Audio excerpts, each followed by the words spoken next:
मित्रों, साथियों, आपका सादर अभिवादन। आज चर्चा का विषय नहीं चुनते। देश के हर कोने, हर गली, हर सड़क, हर शहर, हर महानगर, हर एक पर चर्चा के विषय बिखरे हुए हैं। चर्चा ही चर्चा है। हम और आप चर्चा जरूर करते हैं, किंतु हमारी और आपकी चर्चा उन कानों तक नहीं पहुंचती जिन विषयों को लेकर हम चर्चा करते हैं। अगर उन कानों तक पहुंचती भी है तो फिर यह मान लिया जाना चाहिए कि वह इस ओर आँख और कान बंद करके बैठे हुए हैं। फिर भी चर्चा करना हमारा और आपका परम कर्तव्य है। देश की आर्थिक प्रगति का आधार उस देश के ईमानदार, कर्तव्यपरायण और साहसी श्रमिकों पर अधिक होती है, अपेक्षाकृत पूंजी के। श्रम उत्पादन का वह साधन है जो बिना अग्रिम पूंजी लगाए ही सहज उपलब्ध हो जाता है। श्रम नश्वर है, इसे पूंजी की भांति जमा करके नहीं रखा जा सकता। यदि इस प्रकार कहा जाए कि श्रम की समय ही पूंजी है तो गलत नहीं है। श्रम सस्ता भी है और नश्वर भी। लिहाजा जिस देश में जितना अधिक युवा श्रम होगा उतनी ही अधिक आर्थिक वृद्धि तेजी से होगी। आज की स्थिति में हमारे पास विश्व की सबसे अधिक पूंजी युवा श्रम की है। हमारे देश के doctor, engineer, computer engineer, CA विश्वविख्यात हैं। यह श्रम ही तो है। दुर्भाग्य यह है कि हमारी सरकार इस युवा श्रम का उपयोग नहीं कर पा रही है। इतने उत्तम श्रम का सरकार उपयोग नहीं कर पा रही है, इसे दुर्भाग्य ही कहा जाएगा। कोविड-19 आने के बाद तो श्रम को सरकार नष्ट करने में ही लगी हुई है। समूचे देश में महानगरों से अपने निवास स्थानों पर जाने के लिए श्रमिकों का रेला निकल पड़ा है, जो हम और आप प्रतिदिन देख रहे हैं। देश के सभी मार्गों पर पैदल चलकर अपने घर पहुंचने वाले इन जत्थों से सड़कें पटी पड़ी हैं। हजारों किलोमीटर की यात्रा करने के बाद यह श्रमिक परिवारों के जत्थे भूखे प्यासे हजारों किलोमीटर की यात्रा कर रहे हैं, निरंतर चल रहे हैं। इनके साथ दुधमुहे बच्चे भी हैं, महिलाएं भी हैं और बहुत अधिक बोझ भी है। इनका साहस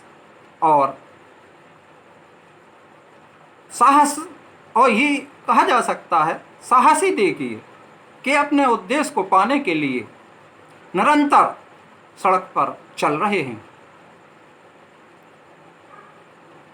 कई महिलाएं ऐसे भी हैं जिनका प्रसव सड़क पर ही हो गया और वह 15-20 मिनट बाद, आधा घंटे बाद फिर अपने उस सफ़र पर निकल पड़ी। रिक्शा, साइकिल, हाथ ठेला, जो भी साधन इन मज़दूरों के पास उपलब्ध है, उसी पर अपने परिवार की पूरी गृहस्थी लपेटे अपने गांव की ओर चले जा रहे हैं। करोड़ों मजदूर सड़कों पर चल रहे हैं, किंतु सिर्फ सरकार को दिखाई नहीं दे रहे, वह केंद्र सरकार हो या प्रदेश की सरकार हो। टीवी पर राजनीतिक दलों के नेता चिल्ला चिल्ला कर मजदूरों की सहायता को बता रहे हैं, बखान कर रहे हैं।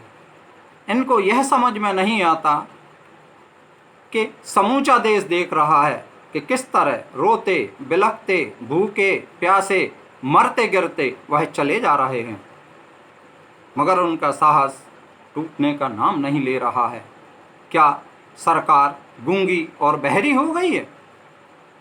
कोविड-19 पर जब संपूर्ण देश लॉकडाउन किया गया था, जब सरकार यह नहीं सोच सकी कि जब सभी मजदूर घर में कैद हो जाएंगे, कारखाने बंद हो जाएंगे, तो यह श्रमिक किस तरह अपना पेट भर सकेंगे।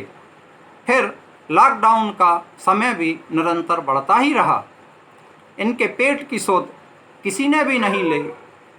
सरकार कहती है कि हमने इन मज़दूरों के पेट के लिए, भूख मिटाने के लिए करोड़ों रुपए खर्च किए। प्रश्न का जवाब कौन देगा? अगर यह खर्च किया होता जो कि करोड़ों में है, तो हजारों किलोमीटर दूसरे राज्यों से गए थे अपने घर से, तो सैर करने तो नहीं गए थे। वह अपने 2 जून की रोटी का प्रबंध करने के लिए ही अपने गांव से हजारों किलोमीटर दूसरे प्रदेशों में गए थे।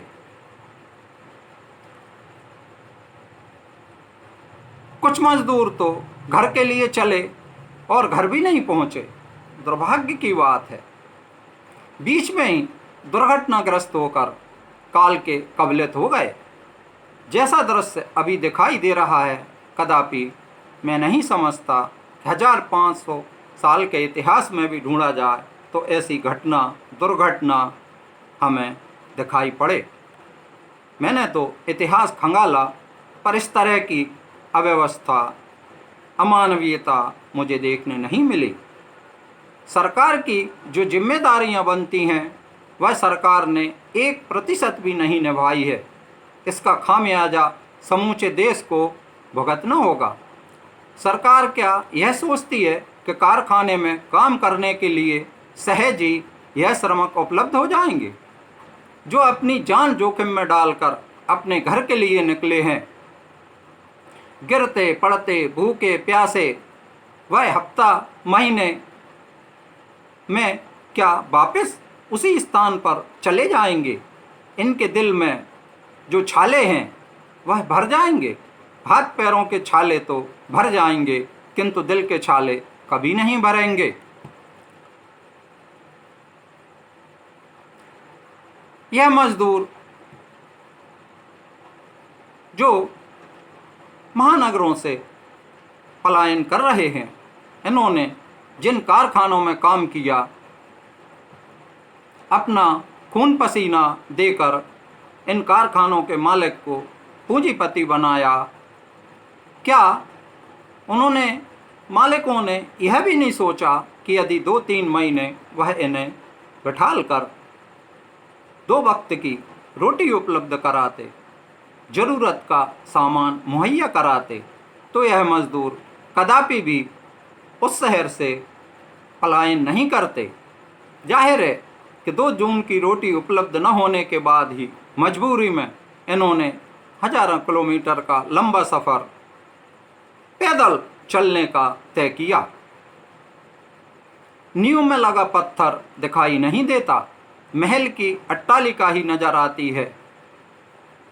श्रमिक नींव में रखा पत्थर है, जिसकी ज़रूरत हमेशा रहेगी।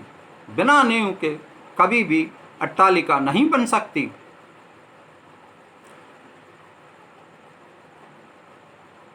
इनसे जो कारखाने मालिकों ने अपना मुंह मोड़ा है, उसकी बहुत बड़ी कीमत इन कारखाने वाले मालिकों को चुकाना होगी। मैं तो यह मानकर चलता हूँ कि यह सड़क पर जो पैदल चलने वाले श्रमिकों का रेला है, यह दूसरे नहीं हैं, मेरे परिवार के सदस्य हैं। जो इस विपदा आज इन पर आई है, वह कल हमारे पर भी आ सकती है। सरकार को यह भी मानकर चलना था कि यह श्रमिक हमारे परिवार के हैं। दुर्भाग्य है कि किसी भी सरकार ने यह नहीं सोचा। अनेकों राज्यों से यह सीमा पार कर अपने निवास गांव की ओर निकले हैं, तो इन राज्य सरकारों ने सीमा पार करने पर इन राज्य सरकारों के पुलिस ने इन्हें प्रताड़ित भी किया है, परेशान भी किया है। लगा तो यह कि यह भारत देश के निवासी नहीं हैं, यह कहीं विदेशों से आए हैं, जो इन पर इतनी सख्ती, इतनी जांच की जा रही है, हैवानियत भरा व्यवहार पुलिस कर रही है। सरकारें इनको समय रहते साधन मुहैया करा देती तो इस जीवन मृत्यु के बीच आज यह न जूझ रहे होते। यह भारत के ही नागरिक हैं। प्रदेश की सरकारें यह मानकर क्यों नहीं चल रही। अंत में मैं एक रहीम जी का दोहा प्रस्तुत कर रहा हूँ। वह हर हाल में, हर स्थिति में सफल होता है, कार्य करता है, उसका नतीजा निकलता है। रहीमन हाय गरीब की कबहू न खाली जाए, मरे ढोर की खाल से लोह भस्म हो जाए। जब गरीबों की आह से लोहा भस्म हो जाता है और किसी दूसरी वस्तु से तुलना करने की ज़रूरत नहीं है। मैं यह भी कहूँगा, बार बार कहूँगा, मज़दूरों के घर लौट जाने के बाद देश की जो आर्थिक प्रगति या वृद्धि है वह बहुत तेज़ी से गिर जाएगी, क्योंकि श्रम के बिना कोई भी उत्पादन नहीं हो सकता।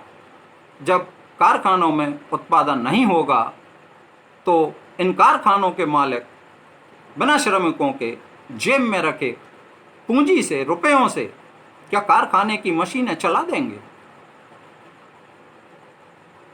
क्या उनका उत्पादन लगातार जारी रहेगा? मैं यह नहीं मानकर चलता।